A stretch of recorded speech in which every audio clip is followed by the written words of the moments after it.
Hello everyone, welcome to study படி தமிழ். நம்ம இன்றைக்கி January 21 கரண்ட் அஃபேர்ஸ் பார்க்க போகிறோம்.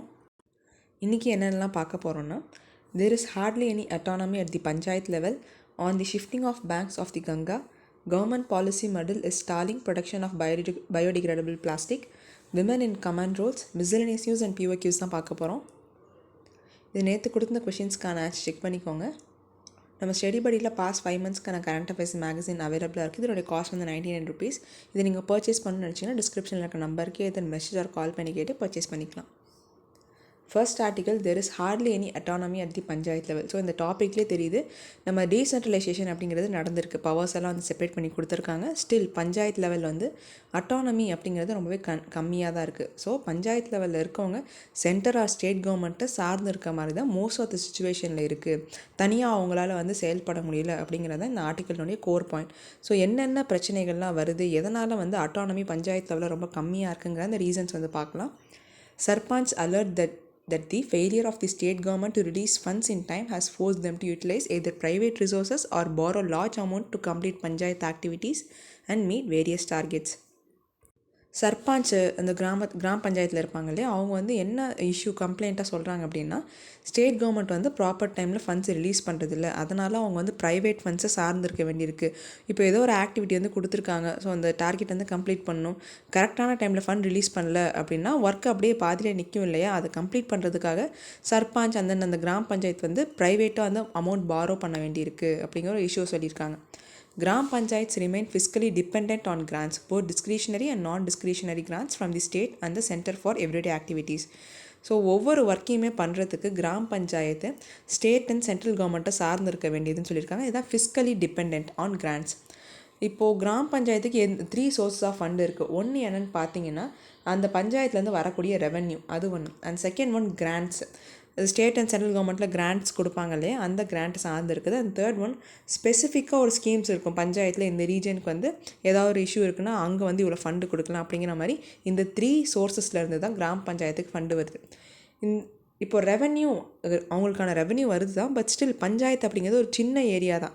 சின்ன ஏரியாவிலேருந்து வரக்கூடிய அந்த டேக்ஸ் ரெவென்யூ அப்படிங்கிறது ரொம்பவே கம்மியாக தான் இருக்கும். Both tax and non tax ரெண்டையுமே எடுத்துக்கிட்டாலுமே கூட ஓவரால் அந்த ஃபிஸ்கல் டிபெண்டன்சி அப்படிங்கிறது சென்ட்ரல் அண்ட் ஸ்டேட் கவர்மெண்ட் மேலே தான் இருக்குது. அவங்களுக்கு வரக்கூடிய அமௌண்ட்லேருந்து they are unable to complete all the activities. அவங்களால எல்லா வேலைகளையும் வந்து பண்ணி முடிக்க முடியலன்னு சொல்லியிருக்காங்க. ஸோ ஃபஸ்ட்டு இஷ்யூ என்னென்னு பார்த்தீங்கன்னா, ஃபண்டிங் வந்து ப்ராப்பராக ரிலீஸ் ஆகிறது இல்லை. அப்படியே ஃபண்டு வந்தாலுமே என்ன பிரச்சனை இருக்குது அப்படின்னு பார்த்தீங்கன்னா, access to discretionary grants for panchayats remain contingent on political and bureaucratic connections. State governments often impose spending limits on various expenditure through panchayat fund. இப்போது ஃபார் எக்ஸாம்பிள் ஒரு 10K இருக்குன்னு வச்சுக்கோங்களேன். இது நான் எக்ஸாம்பிளுக்காக சொல்கிறேன். 10,000 வந்து அலோகேட் பண்ணுறாங்க. அந்த அலோகேட் பண்ண அமௌண்ட் வந்து இவங்களுக்கு வராமல் டிலே ஆகுது. அது வந்து செகண்ட் இஷ்யூ. அலோகேட்டே பண்ணல அப்படிங்கிறது ஃபஸ்ட்டு. அலோகேட் பண்ணாலும் அது இவங்களுக்கு வந்து சேரல, அந்த அமௌண்ட் ட்ரான்ஸ்ஃபர் ஆகலை, அது டிலே ஆகுறதுங்கிறது செகண்ட் இஷ்யூ. அப்படியே அவங்களுக்கு வந்து அமௌண்ட் வந்துருச்சு, 10,000 வந்து கிராம பஞ்சாயத்துக்கு வந்துருச்சு. ஆனால் என்ன பண்ணுவாங்கன்னா, ஸ்டேட் கவர்மெண்ட்ஸில் ஒரு குறிப்பிட்ட ஸ்பெண்டிங் லிமிட்ஸ் அப்படிங்கிறது கொடுப்பாங்க.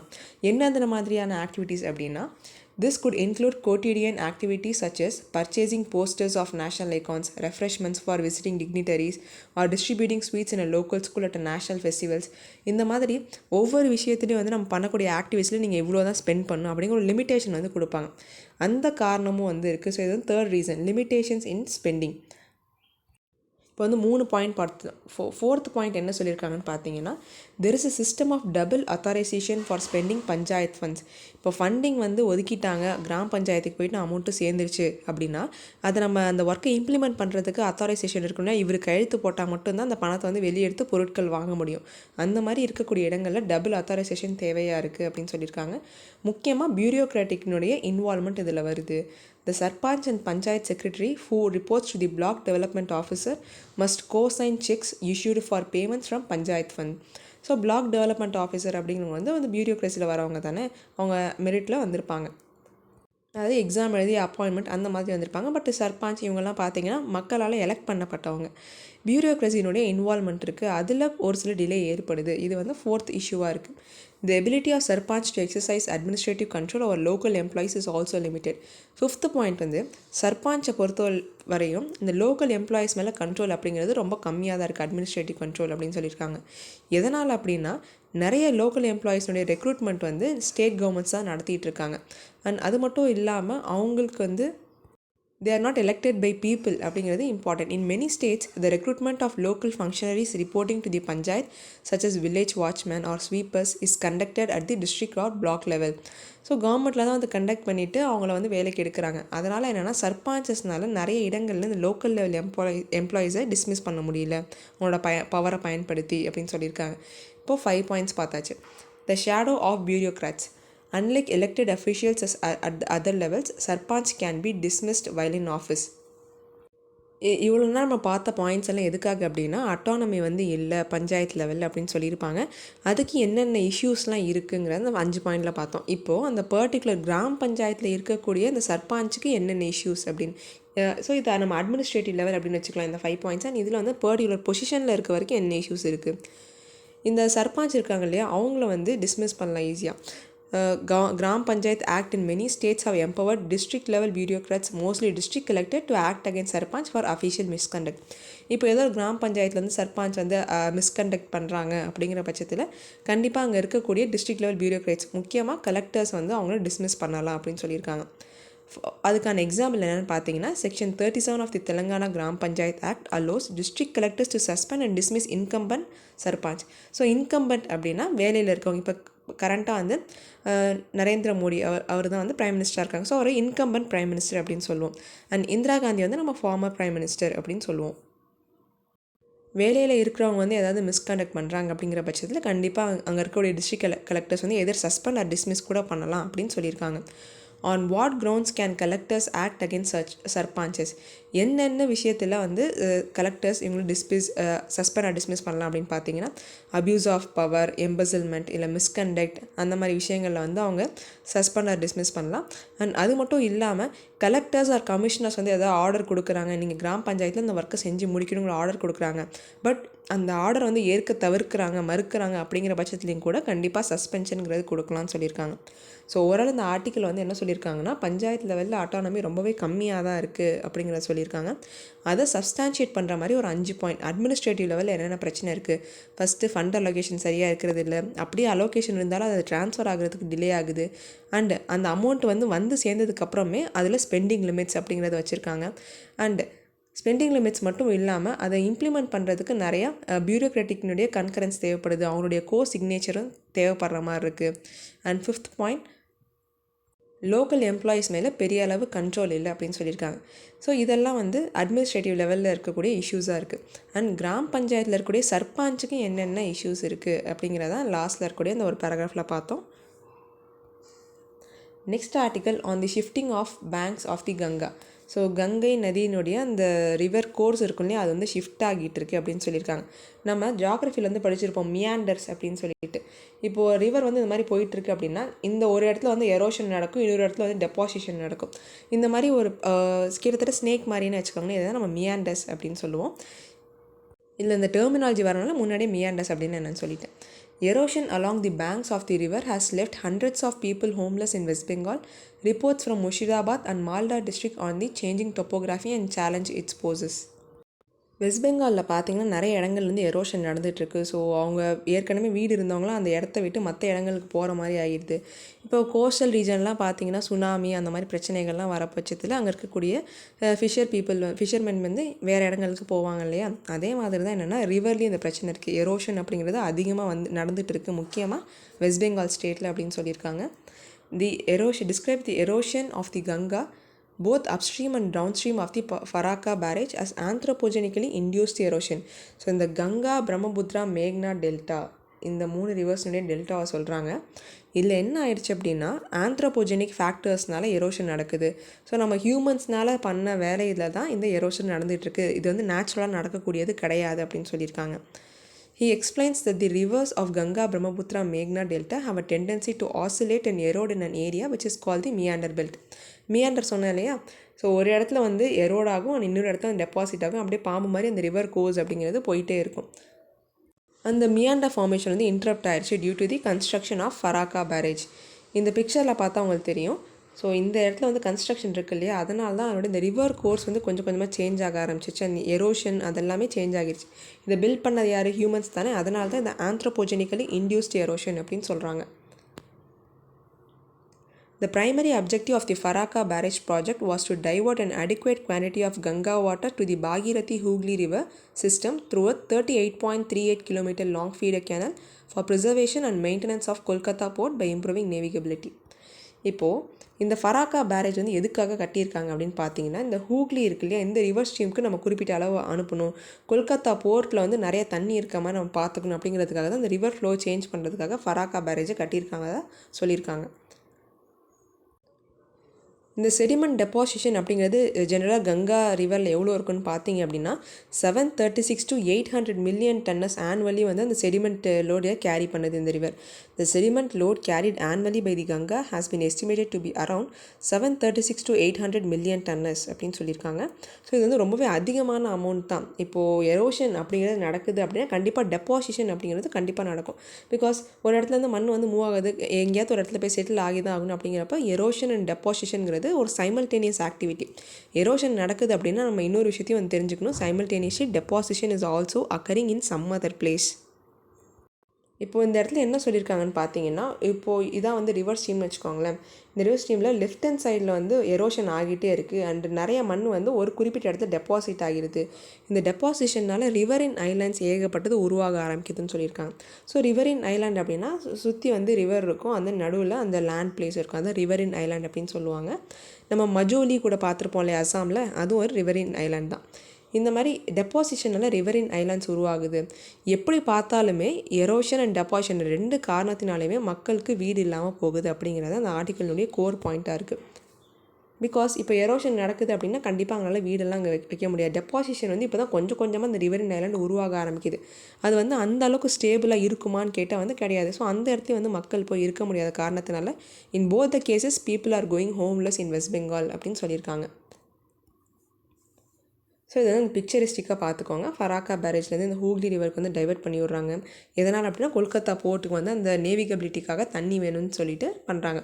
பட் இதில் எரோஷன் அண்ட் டெபாசிஷன் நிறைய இஷ்யூஸ் இருக்குது, நிறைய மக்களுக்கு வந்து வீடுகள்லாம் இழக்கிறாங்க அப்படிங்கிறது இதோடைய இம்பார்ட்டண்ட் ஆர்டிக்கலாக இருக்குது. இது நம்ம எந்த இடத்துல மென்ஷன் பண்ணலாம் அப்படின்னா ஆந்த்ரோபோஜெனிக்கலி இன்டியூஸ்ட் எரோஷன் அப்படிங்கிறதுக்கு இந்த பர்டிகுலர் ரீஜனை நம்ம வந்து மென்ஷன் பண்ணலாம். Next article government policy muddle is stalling production of biodegradable plastic. இப்போ பார்த்தீங்கன்னா டிஃப்ரெண்ட் மினிஸ்ட்ரிஸ் வந்து இன்வால்வ் ஆகியிருக்காங்க இந்த பிளாஸ்டிக் மேனுஃபேக்சரிங் தான் அப்ரூவல் கொடுக்குற பொறுத்தவரையும். அந்த டிஃப்ரெண்ட் மினிஸ்ட்ரிஸ் கிட்ட கோஆர்டினேஷன் இல்லாத காரணத்தினால ஏகப்பட்ட மேனுஃபேக்சரர்ஸ்க்கு ரொம்பவே கஷ்டமாக இருக்குது அப்படின்னு சொல்லியிருக்காங்க. மினிஸ்ட்ரீஸை இன்டகிரேட் பண்ணுறது நல்ல விஷயம். நம்ம வந்து ஃபாஸ்டராக ஒர்க் நடக்கும், மல்டி டொமைன் லெவலில் நம்ம வந்து யோசிக்கலாம் அப்படிங்கிறது நல்ல விஷயம். ஆன் தி அதர் ஹேண்ட் என்ன ஒரு பிரச்சனை இருக்குதுன்னு பார்த்தீங்கன்னா அந்த கோஆப்ரேஷனில் பிரச்சனை வரத்துக்கு நிறைய வாய்ப்புகள் இருக்குது. ஸோ அந்த மாதிரி ஒரு இஷ்யூவை தான் இங்கே வந்து பயோடிகிரேடபிள் பிளாஸ்டிக் பேஸ் பண்ணி சொல்லியிருக்காங்க. Several manufacturers stare at an uncertain future as a lack of coordination among multiple ministries has led to a logjam in the production of alternatives to single-use plastic. இப்போ தான் நம்ம டீட்டெயிலாக பார்க்கலாம். BIS இருக்காங்க இல்லையா, BIS வந்து ஒரு ப்ரொவிஷனல் ப்ரோட்டோகால் வந்து கொடுத்துருக்காங்க. எதுக்கு அப்படின்னா பயோடிகிரேடபிள் பிளாஸ்டிக்காக செக் பண்ணுறதுக்கு, அது வந்து எவ்வளோ தூரம் வந்து பயோடிகிரேட் ஆகுது அப்படிங்கிற செக் பண்ணுறதுக்கு ஒரு ப்ரொவிஷன் கொடுத்துருக்காங்க. என்ன ப்ரொவிஷன் அப்படின்னா வித்தின் 2 இயர்ஸ்க்குள்ளே 90% ஆஃப் த அந்த பொருள் வந்து டிகிரேட் ஆயிடுச்சு அப்படின்னா அந்த பயோடிகிரேடேஷனில் அவங்க அந்த ப்ரொவிஷனை கொடுத்துருக்காங்க. The BIS established a provisional protocol of testing biodegradable plastic that says 90% biodegradation should be achieved to pass the test, which may take up to 2 years. ஒரு பயோடிகிரேடபிள் பிளாஸ்டிக் அப்படிங்கிறது பயோடிகிரேடேஷன் 90% நடக்கிறதுக்கு 2 வருஷம் ஆகும் அப்படின்னு சொல்லியிருக்காங்க. Symphony Environmental India, which offers additive technologies that when added to regular single-use plastic makes them biodegradable. இப்போ இந்த regular single use பிளாஸ்டிக்ஸில் இந்த சிம்ஃபனி என்விரான்மெண்டல் இந்தியா அவங்க யூஸ் பண்ணக்கூடிய அடிட்டிவ் டெக்னாலஜிஸ் வந்து பயன்படுத்தணும் அப்படின்னா அது பயோடிகிரேடபிளாக மாறிடும் அப்படின்னு சொல்லியிருக்காங்க. It will take a minimum of 2 years to check if the plastics are 90% biodegradable The Environment Ministry in its notification of July 2022 banning single-use plastic allowed manufacturers to get a provisional certificate. நம்ம environment ministry வந்து என்ன notification கொடுத்துருக்காங்க அப்படின்னா single use பிளாஸ்டிக்கை pan பண்ணிட்டாங்க. ஆனால் அது வந்து இந்த மாதிரி பயோடிகிரேடேஷன் யூஸிங் சம் மெட்டீரியல்ஸை பயன்படுத்தி அது பயோடிகிரேடபிளாக மாற்றுறாங்க அப்படிங்கிற பட்சத்தில் நீங்கள் ஒரு ப்ரொவிஷனல் சர்டிஃபிகேட் வந்து வாங்கிக்கலாம். யார்கிட்டேருந்து வாங்கிக்கலான்னு பார்த்தீங்கன்னா சென்ட்ரல் பொல்யூஷன் கண்ட்ரோல் போர்ட். இந்த பாயிண்ட் வந்து மோஸ்ட் இம்பார்ட்டன்ட். இப்போ இதில் தான் வந்து அந்த டிஃப்ரெண்ட் மினிஸ்ட்ரிஸ் இன்வால்வ் ஆகிறது நமக்கு தெரியும். சென்ட்ரல் பொல்யூஷன் கண்ட்ரோல் போர்டு தான் இவங்களுக்கு வந்து அந்த சர்டிஃபிகேட்டை கொடுக்கணும், ப்ரொவிஷனல் சர்டிஃபிகேட்டு. இது வந்து பயோடிகிரேடபிளாக இல்லையா அப்படிங்கிற மாதிரி கொடுக்கணும். Such a certificate could be procured if a manufacturer obtained an interim test report. இந்த interim test report அப்படின்னா என்னென்னா, இந்த 90% பயோடிகிரேடேஷனுங்கிறது நடக்கணும் இல்லையா, அந்த 90% தான் வந்து சொல்லியிருக்காங்க. அதனால தான் மேனுஃபேக்சர்ஸில் என்ன சொல்கிறாங்க அப்படின்னா, நீங்கள் ஜஸ்ட் இன்டரிம் டெஸ்ட் ரிப்போர்ட் தானே சொல்லியிருக்கீங்க, 90% பயோடிகிரேடேஷனுங்கிறத நீங்கள் சொல்லவே இல்லைல்ல அப்படிங்கிற மாதிரி அவங்க மேனுஃபேக்சரினுடைய சைட்லேருந்து ஒரு கம்ப்ளைண்ட்டாக இருக்குது.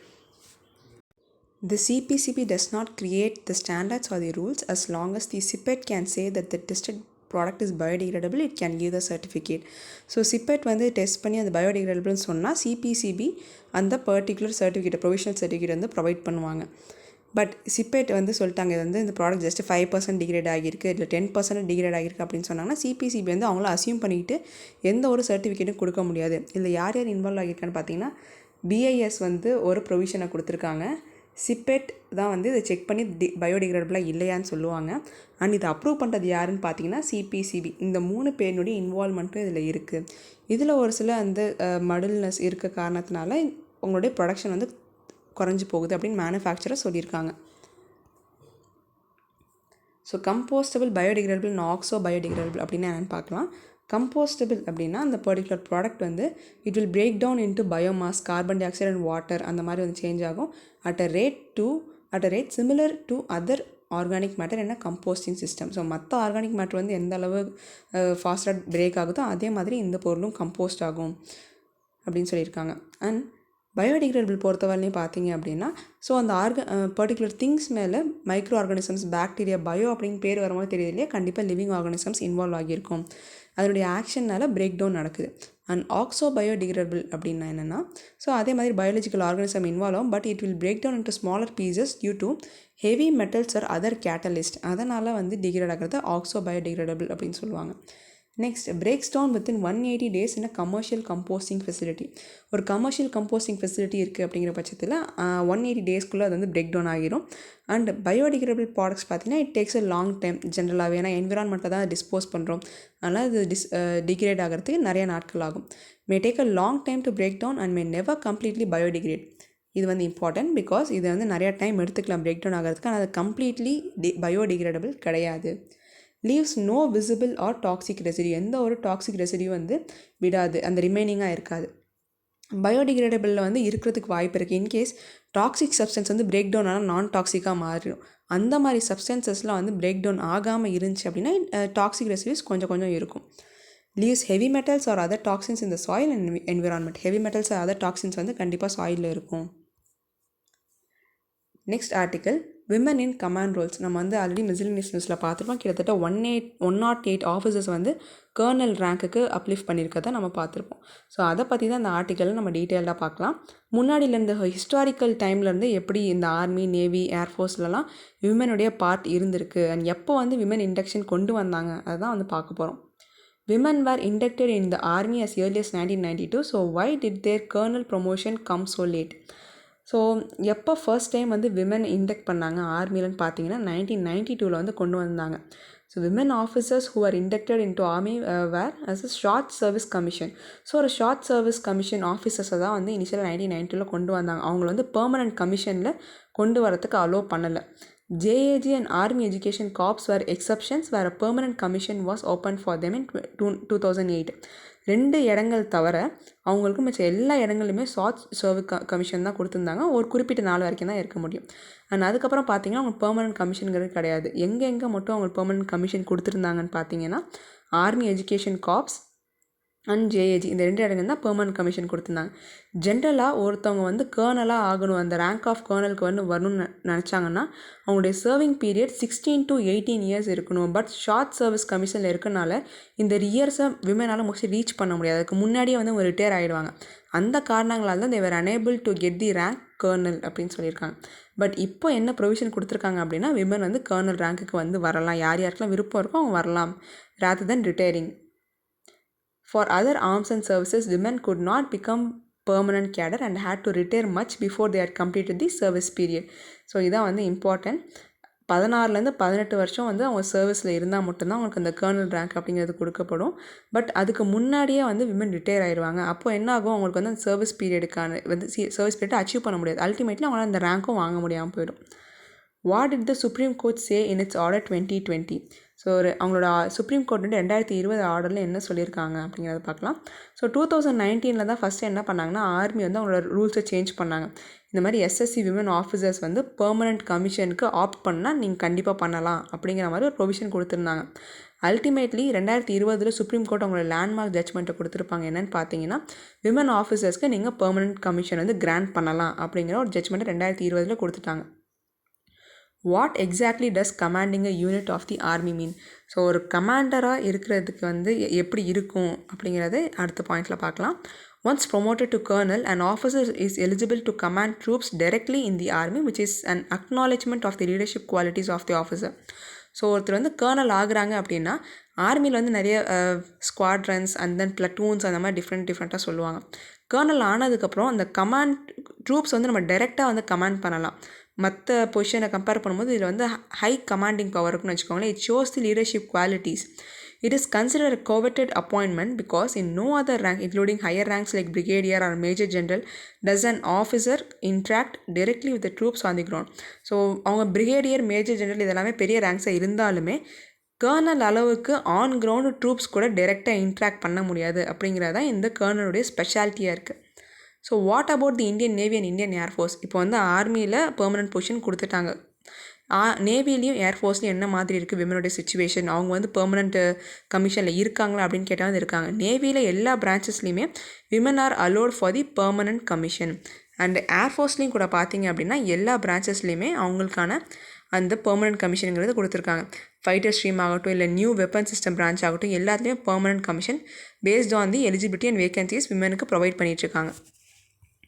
How many women serve in the Indian Armed Forces?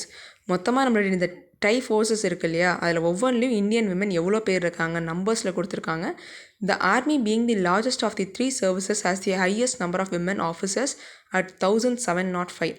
So கிட்டத்தட்ட 1705 பேர் வந்து ஆர்மியில் இருக்காங்க. அண்ட் தென் இந்தியன் ஏர்ஃபோர்ஸில் 1640 அண்ட் நேவியில் 559 மெம்பர்ஸ் இருக்கிறதா சொல்லியிருக்காங்க.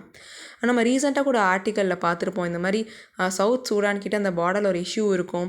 அண்டு யுனைடெட் நேஷன்ஸ்னுடைய பேரில் நம்ம இந்தியா சைட்லேருந்து ஒரு கம்ப்ளீட் விமன் ட்ரூப்பை தான் அனுப்பி வச்சுருக்கோம் அப்படின்னு பார்த்துருப்போம். ஸோ ஃபஸ்ட் டைம் ஒரு விமன் ட்ரூப்பை அனுப்பி வைக்கிறது அந்த இடத்துக்கு அப்படிங்கிறது இம்பார்ட்டன்ட் பாயிண்ட். பிகாஸ் நம்ம இந்த ஆர்டிக்கல் கூட அதையும் வந்து நம்ம மர்ச் பண்ணி எழுதலாம். Apart from the permanent commission டிஃபென்ஸில் எங்கெங்கே விமன் ஒரு மிகப்பெரிய பார்ட்டாக இருக்காங்க அதுக்கான example. Which other armies allow women to serve or command units? மற்ற எந்தெந்த கண்ட்ரீஸ்னுடைய ஆர்மிஸில் விமனை கமாண்டிங் யூனிட்ஸை கமாண்ட் பண்ணுறதுக்கு அலோவ் பண்ணியிருக்காங்க அப்படின்னு பார்க்கலாம். United States, UK, Russia, Israel இந்த மாதிரி எல்லா மேஜர் கண்ட்ரீஸ்லேயுமே விமனுக்கு கமாண்டிங் பொசிஷன் கொடுத்துருக்காங்க. Next, in which arms and services will women officers command units? So எந்தெந்த ஆர்ம்ஸ் அண்ட் சர்வீசஸில் விமன் ஆஃபீஸர் வந்து கமாண்டிங் யூனிட்ஸில் ஒர்க் பண்ணுவாங்க அப்படின்னு பார்த்தீங்கன்னா, ஸோ எல்லாத்துலேயுமே வந்து இன்னும் கொடுக்கல ஆர்மியில். பிகாஸ் நிறைய இடங்களில் வந்து தெர் இஸ் அ பாசிபிலிட்டி. நம்ம பார்த்துருப்போம் இல்லையா, இந்த படத்துலலாம் பார்த்துருப்போம். ஆக்சுவலாக அது ரியலாக நடக்கிறது தான். இன்கேஸ் சோல்ஜர்ஸ் யாராவது இருக்காங்க அப்படின்னா அந்த பக்கத்து நாட்டுக்காரங்க நேபரிங் ஹாஸ்டல் கண்ட்ரி வந்து அவங்கள கடத்திட்டு போயிட்டு அவங்கள நிறைய வந்து துன்புறுத்துவாங்க. ஸோ அந்த மாதிரி நிலைமையெல்லாம் வந்து விமன் போகக்கூடாது அப்படிங்கிறதுக்காக ஒரு சில பர்டிகுலர் சர்வீசஸில் விமனை இப்போ வரைக்கும் இண்டக்ட் பண்ணாமல் இருக்கிறதா சொல்லியிருக்காங்க. There are still not eligible in core combat arms such as infantry, mechanized infantry and armored corps, as the army is not open to women fighting wars at the borders as foot soldiers. Much of the army's resistance stems from past instances of male soldiers being taken prisoners of war and tortured by the enemy. So இந்த ரீசன்ஸ்னால ஒரு சில core சர்வீசஸில் அவங்கள induct பண்ணலைன்னு சொல்லியிருக்காங்க. However, the army has recently decided to open the corps of artillery, a combat support arm to women. But ரீசெண்டாக பார்த்தீங்க அப்படின்னா இந்த cops of ஆர்டிலரியில் விமனுடைய combat support ஆர்மாக வந்து இன்க்ளூட் பண்ணியிருக்கதா சொல்லியிருக்காங்க. ஸோ இந்த ஆர்டிக்கல் வந்து விமன் எம்பவர்மெண்ட்லேயும் வந்து நம்ம எழுதலாம். And then women in defence அப்படின்னு பர்டிகுலராக கேட்டால் எழுதலாம். ஸோ இந்த மாதிரி டிஃப்ரெண்ட் டாபிக்ஸும் நம்ம இந்த ஆர்டிக்கலை இன்க்ளூட் பண்ணலாம். இதை டீட்டெயில்டாக பார்த்து வச்சுக்கோங்க. New guidelines to regulate promotions on social media. இப்போ பார்த்தீங்கன்னா ஒரு மீமில் வந்து போட்டிருந்தாங்க. என்னென்னா அந்த காலத்தில் என்ன மாதிரியான ஆக்குபேஷன்ஸ்லாம் இருந்துச்சு அப்படின்னா, ஸோ கார்பெண்டர், எலக்ட்ரீஷியன் அந்த மாதிரி போட்டிருந்தாங்க. பட் இப்போது mostly what is your profession அப்படின்னு கேட்டால் இன்ஃப்ளூயன்சர் அண்ட் தென் டிக்டாக்கர் அந்த மாதிரி சொல்கிறாங்க. ஸோ இது வந்து தப்பு இல்லை. பிகாஸ் சோஷியல் மீடியானால நிறையா பாசிட்டிவ்ஸும் இருக்குது, நெகட்டிவ்ஸும் இருக்குது. அதை நம்ம எப்படி பயன்படுத்துகிறோம் அப்படிங்கிறதுல தான் நம்மளுடைய அந்த எக்ஸ்ப்ளாய்டேஷன் இருக்குது. ஸோ இப்போ நான் எதுக்காக இதை சொல்ல வரேன் அப்படின்னா, யூனியன் கன்சியூமர் அஃபேர்ஸ் இருக்காங்க இல்லையா, யூனியன் மினிஸ்ட்ரி கன்சியூமர் அஃபேர்ஸ், அவங்க என்ன சொல்லியிருக்காங்கன்னா, இந்த மாதிரி சோஷியல் மீடியாவில் நிறைய ப்ராடக்ட்ஸ் வந்து ப்ரொமோட் பண்ணிகிட்ருக்காங்க இண்டிவிஜுவல்ஸ். பட் அவங்களுக்கு வந்து அந்த ப்ராடக்ட்டை பற்றின கம்ப்ளீட் டீட்டெயில் தெரியுமா, அதனால் வரக்கூடிய கான்சிக்வன்சஸ்லாம் தெரிஞ்சு தான் பண்ணுறாங்களா பண்ணலையா அப்படிங்கிற ஒரு காரணத்தினால கன்சியூமர் அஃபேர்ஸ் மினிஸ்ட்ரி ஒரு கைட்லைன்ஸ் ப்ரொவைட் பண்ணியிருக்காங்க. நீங்கள் பண்ணக்கூடிய ப்ரொமோஷன்ஸ் எந்த ஒரு ப்ராடக்ட்டுக்கு பண்ணாலுமே சரி, யார் ஒரு social media influencer or else any celebrities அவங்க வந்து ஒரு ப்ராடக்டை என்டாஸ் பண்ணி ப்ரொமோட் பண்ணுறாங்க அப்படிங்கிற பட்சத்தில் கண்டிப்பாக monetary benefits or material benefits வந்து டிஸ்க்ளோஸ் பண்ணணும் அப்படிங்கிறதா வந்து அந்த new guidelines. Endorsement guidelines for celebrities and social media influencers mandating compulsory disclosure of monetary or material benefits of a product or a brand they are promoting through social media platforms. In case அவங்க வந்து அதை பண்ணாமல் disclose பண்ணாமல் விட்டுட்டாங்க அப்படின்னா கண்டிப்பாக அவங்களுக்கு வந்து அரௌண்ட் 50 lakhs கிட்ட பெனால்ட்டி வந்து போட்டுருவோம் அப்படின்னு சொல்லியிருக்காங்க. The guide endorsement know hows created for celebrities, influencers and virtual influencers on social media platforms aims to ensure that individuals do not mislead their audiences. அந்த இண்டிவிஜுவல்ஸ் வந்து அவனோட ஆடியன்ஸஸை மிஸ்லீட் பண்ணிடக்கூடாது, தப்பான ஒரு இன்ஃபர்மேஷன் வந்து சொல்லிடக்கூடாது அப்படிங்கிறதுக்கு தான் வந்து இதனுடைய மெயின் மோட்டோவாக இருக்குது. If there are violations, the penalty prescribed for misleading advertisements under the Consumer Protection Act 2019 will be applicable. In case அவங்க அதை வயலேட் பண்ணாங்க அப்படின்னா கண்டிப்பாக வந்து ஆஸ் பர் தி லா அவங்களுக்கு வந்து பனிஷ்மெண்ட்ஸ் கொடுப்பாங்க. பெனால்ட்டி அப்படிங்கிறது அப்ளிகபிள் அப்படின்னு சொல்லியிருக்காங்க. Wagir, a Scorpion-class submarine at Mazagan Docks Shipbuilders Limited in Mumbai on Friday, built indigenously under Indian Navy's Project 75. So project 75 கீழே கிட்டத்தட்ட ஒரு 6 ஸ்கார்பியன் கிளாஸ் சப்மரின்ஸ் வந்து ரிலீஸ் பண்ணியிருப்பாங்க. அதில் ஒன் என்னென்னு பார்த்தீங்கன்னா வாகிர், அதை வந்து கமிஷன் பண்ணிட்டு தான் சொல்லியிருக்காங்க. ஸோ கமிஷன் பண்ண போகிறாங்க ஆன் January 23rd. நெக்ஸ்ட் ஹக்கு பத்ரா, நேற்று தான் பார்த்தோம் இல்லையா, அந்த பஞ்சாரா ட்ரைப்ஸ்க்கான ஹக்கு பத்ரா வந்து land title deeds to 5 families of Banjara or Lambani community has been given. So நேற்று நம்ம பார்த்தா அதே தான் வந்து இதில் கொடுத்துருக்காங்க. Hakku Patra or title deed is a document that establishes the bearer as the owner of land or property. இது நம்ம வந்து இந்த ட்ரைபல் பீப்புளுக்கு நிறைய லேண்டு அவங்களோட தான் இல்லையா அப்படிங்கிறது தெரியாமல் இருக்குது, அந்த இஷ்யூஸ்லாம் இருக்குது இல்லையா, அதுக்காக தான் இந்த ஹக்கு பத்ராங்கிறது கொடுத்துருக்காங்க. ஸோ ஹக்கு பத்ரா அப்படின்னா இந்த இடத்துக்கு இவங்க தான் ஓனர் அப்படிங்கிற மாதிரி சொல்கிறது தான் இந்த document. Next trademark. So trademark பற்றி நம்ம எல்லாருக்குமே தெரியும். அகைன் நம்ம ஒன்ஸ் அகைன் ரிவைஸ் பண்ணிக்கலாம். Trademark is a symbol, design, word or phrase that is identified with the business. When a trademark is registered, its owner can claim exclusive right on its use. So trademark அப்படிங்கிறது சிம்பிளாக இருக்கலாம், இல்லை design or any word or ஃப்ரேஸாக இருக்கலாம். In case அவங்க வந்து இந்த trademark register பண்ணியிருக்காங்க ஏதோ ஒரு ஓனர் அப்படிங்கிற பட்சத்தில் கண்டிப்பாக அவங்க ஒரு எக்ஸ்க்ளூசிவ் ரைட்ஸ் வந்து கிளைம் பண்ணலாம். Trademark act 1999 governs the regime on trademark and its registration. So இந்த ட்ரேட்மார்க்கை பேஸ் பண்ணி எந்த ஆக்ட் வந்து கவர்ன் பண்ணுதுன்னா ட்ரேட்மார்க் ஆக்ட் 1999. இந்த ட்ரேட்மார்க்ஸ் எல்லாத்தையுமே வந்து நம்ம போட்டு வச்சுருப்போம் இல்லையா, நிறைய கம்பெனிஸ் இருப்பாங்க, டிஃப்ரெண்ட் லோகோஸ் அண்ட் ட்ரேட்மார்க்ஸ்லாம் இருக்கும். அது போட்டு வச்சுருக்கிறது வந்து ட்ரேட்மார்க் ரெஜிஸ்ட்ரின்னு சொல்லுவாங்க. A trademark is valid for 10 years and can be renewed by the owner indefinitely every 10 years. இது வந்து most important point. Because trademark அப்படிங்கிறது 10 வருஷத்துக்கு வேலிடாக இருக்கும். அந்த 10 வருஷம் முடிகிறப்ப என்னென்னா இன்டெஃபினட் பீரியடுக்கு கிட்டத்தட்ட 100 வருஷம் வரை கூட ஒவ்வொரு 10 வருஷமும் அவங்க ரினியூ பண்ணிகிட்டே இருக்கலாம் அப்படிங்கிறது இம்பார்ட்டன்ட். ஸோ அந்த ட்ரேட்மார்க்கை பொறுத்தவரையும் 2 ரீஜனில் அது வந்து இன்ஃப்ரிஞ்ச் பண்ணுறாங்க. So in 2 different ways. என்னென்னு பார்த்தீங்கன்னா ஃபஸ்ட்டு டிசெப்டிவ் சிமிலாரிட்டி. அது பார்க்குறது வந்து கிட்டத்தட்ட ஒரே மாதிரி இருக்கும், எதர் ஃபொனட்டிக்கலி ஆர் ஸ்ட்ரக்சரல் ஆர் விஷுவலி இந்த மாதிரி இருக்கிறது வந்து டிசெப்டிவ் சிமிலாரிட்டின்னு சொல்கிறாங்க. அண்ட் பாசிங் ஆஃப் அப்படின்னா ஒரு பர்டிகுலர் நேம் இருக்கும், அதே மாதிரி இருக்கும். இந்த அடிடாஸ் அண்ட் தென் இந்த நைக்கி இந்த பிராண்ட்லாம் பார்த்திங்கன்னா நம்ம லோக்கலில் வந்து கிட்டத்தட்ட பேர் ஒரே மாதிரி தான் இருக்கும், சிம்பிளும் அதே மாதிரி தான் இருக்கும், அந்த ஃபாண்ட்டு எல்லாம் சேமாக தான் இருக்கும். பட் அதில் அந்த ஸ்பெல்லிங் டிஃப்ரெண்ட்டாக இருக்கும், ஆர்எல்ஸ் இந்த வேர்ட் கொஞ்சம் டிஃப்ரெண்ட்டாக இருக்கும். அதுக்கு ஒரு எக்ஸாம்பிள் என்னென்னா Cadila healthcare limited versus Cadila pharmaceuticals limited. இது ரெண்டையும் தான் வந்து அதுக்கு எக்ஸாம்பிளாக சொல்கிறாங்க. So, the Supreme Court has said that passing off is a piece of unfair trade competition or of actionable unfair trading by which one person through deception attempts to obtain an economic benefit of the reputation. இப்போது for example இப்போ A அப்படிங்கிறது original company, இந்த capital A, and small ஏங்கிறது duplicate company. இந்த duplicate company என்ன பண்ணுறாங்கன்னா original கம்பெனியுடைய reputation and then அது எல்லாத்தையுமே வந்து பயன்படுத்திக்கிறாங்க by doing unfair trade practices. So அதான் வந்து பாசிங் ஆஃப் அப்படின்னு சொல்லியிருக்காங்க. ஸோ இன்றைக்கி நியூஸ் வந்து அவ்வளோதான். நம்ம ஸ்டடிவெல்ல என்சிஆர்டி கிளாஸ் அண்ட் ஃபிலிம்ஸ்க்கு மெயின்ஸ் கோர்ஸ் போய்ட்டுருக்கு. இதை பற்றி தெரிஞ்சுக்க நீங்கள் டிஸ்கிரிப்ஷனில் இருக்க நம்பர் காண்டாக்ட் பண்ணலாம். அண்டு கரண்ட் அஃபேர்ஸ் பற்றி தெரிஞ்சுக்க இந்த காண்டாக்ட் நம்பருக்கு நீங்கள் கூப்பிடலாம். இன்றைக்கி news based questions. Thank you everyone, keep supporting. ஏதாவது டவுட்ஸ் ஆர் இம்ப்ரவைஸ் பண்ணணும்னு நினச்சிங்கன்னா கமெண்ட் செக்ஷனில் மென்ஷன் பண்ணுங்கள். தேங்க்யூ.